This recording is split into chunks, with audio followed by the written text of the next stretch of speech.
Security forces کے خیبر پختونخوا کے 2 علاقوں میں آپریشنز، بھارتی حمایت یافتہ 13 دہشت گرد ہلاک۔ ISPR کے مطابق باڑھا میں 10 اور بنوں میں 3 خوارج مارے گئے۔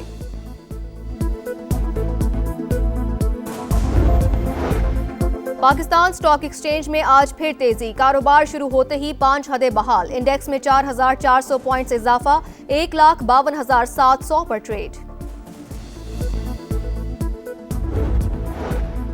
امریکی صدر کا 2 سے 3 ہفتے میں ایران سے نکلنے کا اندیہ، کہا مزید رکنے کی کوئی وجہ نہیں، جنگ ختم کرنے کے لیے ڈیل بھی ضروری نہیں، ممکن ہے لڑائی پہلے ہی بند ہو جائے۔ ترجمان وائٹ ہاؤس کے مطابق ٹرمپ کل اپنی قوم سے خطاب کریں گے۔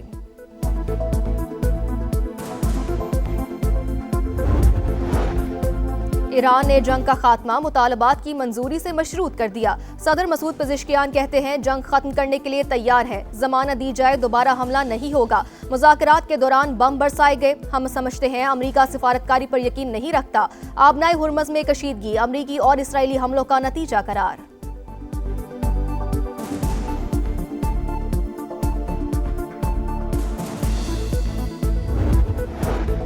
امریکہ اور اسرائیل کے ایران پر حملے جاری، بشہر، اصفہان، بندر عباس اور تہران پر شدید بمباری، ایران کا جوابی وار، تل ابیب پر میزائل داغ دیے، بغداد میں سفارتی مرکز اور سعودی شہر الخرج میں امریکی فضائیہ پر حملے، دوحہ کے قریب آئل ٹینکر اور کویت کا انٹرنیشنل ایئرپورٹ بھی نشانہ۔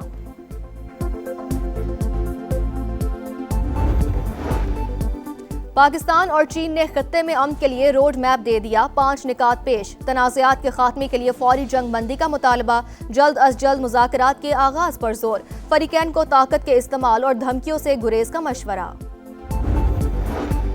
مشرق وسطی میں جنگ، عالمی منڈی میں خام تیل کی قیمتوں میں ہوش ربا اضافہ، برنٹ کروڈ $118 فی بیرل سے تجاوز، امریکی خام تیل $103 پر ٹریڈ۔ موجیں ختم، پڑھائی شروع، اسلام آباد، پنجاب، خیبر پختونخوا، سندھ اور بلوچستان میں تعلیمی ادارے کھل گئے، تدریسی عمل ہفتے میں 5 دن ہوگا۔ وزیر تعلیم پنجاب کہتے ہیں تعلیمی نقصانات کے ازالے کے لیے پالیسیوں کا ازسر نو جائزہ لیں گے۔ سیکیورٹی امور پر پاکستان کے ساتھ مشاورت جاری ہے، عباس عراقچی کی تصدیق، کہا سیوچکوف سے براہ راست پیغامات وصول کیے، مگر اس کا مطلب مذاکرات نہیں۔ اس وقت جو کچھ ہو رہا ہے وہ بات چیت نہیں، پیغامات کا تبادلہ ہے۔ ایرانی سفیر کا پاکستان کی ثالثی کی کوششوں کا خیر مقدم، کہا امریکہ دھوکے باز مگر پھر بھی مذاکرات پر یقین رکھتے ہیں۔ ایران نے 2 بار نیک نیتی سے مذاکرات میں حصہ لیا، امریکہ نے مذاکرات کے دوران بد نیتی کا مظاہرہ کیا۔ امریکہ اور اسرائیل کی ایران پر جارحیت جاری، شہری اور صنعتی مقامات پر حملے، بوشہر میں محکمہ موسمیات کے دفتر پر شدید بمباری، ریڈار سسٹم تباہ، اصفہان میں اسٹیل کمپلیکس پر فضائی حملہ، بندر عباس میں حقانی پوچھ کو نشانہ بنایا گیا، تہران پر بھی پیدل پر حملے، پاسداران انقلاب کے اہم کمانڈر کی شہادت کی اطلاع، صہیونی فورسز کا بیروت میں کار پر حملہ، 2 افراد شہید، 3 زخمی، امریکہ کا تیسرا بحری بیڑا جارج ایچ بش مشرق وسطی میں تعینات۔ ایران کا بھی جوابی وار، صہیونی ریاست پر میزائلوں کی بوچھار، مشرق وسطی کو بھی نشانے پر رکھا، بغداد میں امریکی سفارتی مرکز پر 20 ڈرون داغے، خلیج فارس میں 2 آئل ٹینکر کو نشانہ بنایا گیا، متحدہ عرب امارات کے فجیرہ میں اہم تنصیبات پر حملے، سعودی شہر الخرج میں امریکی فضائیہ کے عملے کو نشانہ بنانے کا دعویٰ، سعودی عرب کا 2 ڈرون گرانے کا دعویٰ، لبنان میں حزب اللہ کی بھی صہیونی فوجیوں پر یلغار۔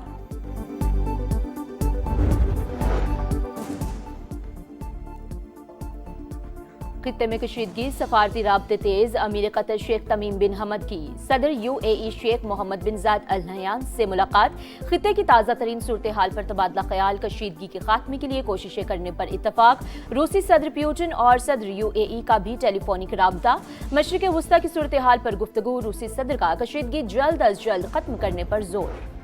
پوپ لیو کی صدر ڈونلڈ ٹرمپ سے جنگ روکنے کے لیے اقدامات کی اپیل، کہا صدر ٹرمپ جنگ کے خاتمے کے لیے کوئی متبادل راستہ تلاش کریں، امید ہے صدر ڈونلڈ ٹرمپ کشیدگی میں کمی کے لیے اقدامات کریں گے۔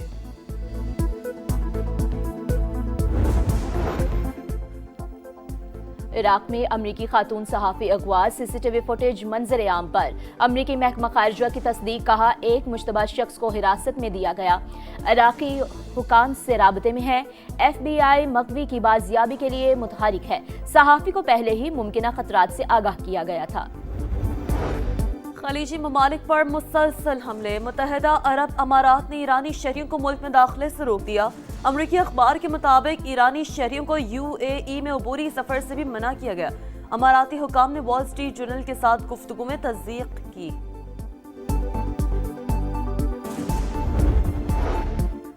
روس میں فوجی طیارہ گر کر تباہ، خبر ایجنسی کے مطابق طیارے میں سوار عملے سمیت 29 افراد ہلاک ہو گئے، روسی حکام کی تصدیق، کہا حادثہ تکنیکی خرابی کے باعث پیش آیا، مزید تحقیقات جاری۔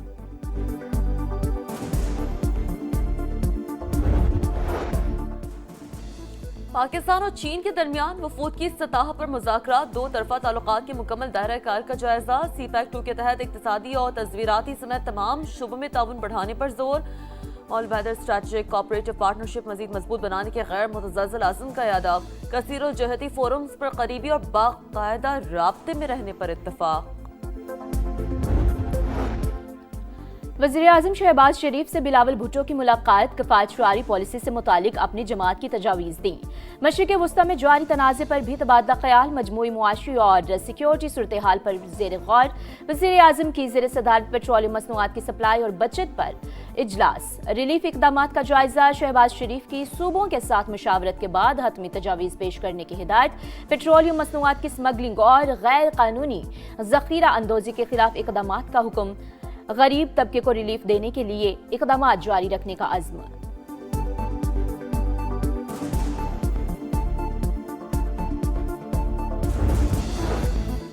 وزیر اعلیٰ خیبر پختونخوا سہیل آفریدی کی وفاق کو تعاون کی یقین دہانی، وزیر اطلاعات عطا اللہ تارڑ کا خیر مقدم، خراج تحسین بھی پیش، کہا وفاق کا بجٹ صوبوں سے کم ہے، صوبوں سے بات چیت جاری رہے گی، جو بھی فارمولا طے ہوگا اس پر عمل کریں گے، تمام صوبے تعاون پر تیار ہیں، اسپیشل فنڈز بنانے کا آپشن موجود ہے، حتمی فیصلہ نہیں ہوا، بر وقت فیصلوں اور کوششوں کے باعث پیٹرول کی کمی نہیں ہوئی۔ بچوں کی موج مستیاں ختم، پڑھائی شروع، اسلام آباد، پنجاب، خیبر پختونخوا، سندھ اور بلوچستان میں تعلیمی ادارے آج سے کھل جائیں گے، بلوچستان میں اسکولوں میں 5 روز پڑھائی ہوگی، نوٹیفیکیشن جاری، سندھ میں آج سے تعلیمی ادارے سال کا آغاز۔ 190 ملین پاؤنڈ کے سنیپ کی سزا معطلی کی درخواست سننے کے بجائے ہفتے میں 2 دن مرکزی اپیل پر سماعت کی تجویز، چیف جسٹس اسلام آباد ہائی کورٹ کی بھی تائید، ملزمان کے وکیل نے ہدایات لینے کے لیے مہلت مانگ لی، سماعت پیر تک ملتوی، سزا معطلی کی درخواست پر سماعت نہ کرنا نا انصافی، اگر بحث ہوتی تو مقدمہ ختم ہو سکتا تھا، تاخیر کا معاملہ اٹھائیں گے، تحریک انصاف کا اعلان۔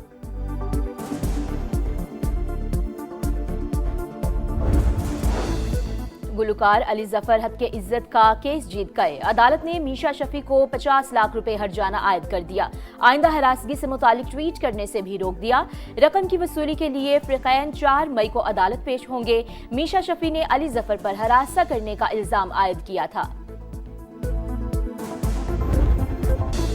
ملک کے مختلف شہروں میں طوفانی بارشیں، حادثات میں 3 بچوں سمیت 6 افراد جاں بحق، متعدد زخمی، قصور میں شادی ہال کی دیوار گرنے سے 2 بچے جان سے گئے، 5 زخمی، 3 کی حالت تشویشناک، لورالائے، چترال، مظفر آباد میں 4 اموات، لینڈ سلائڈنگ سے کئی گھروں کو نقصان پہنچا، لاہور میں بھی بادل جم کر برسے، مختلف علاقوں میں اولے بھی پڑے۔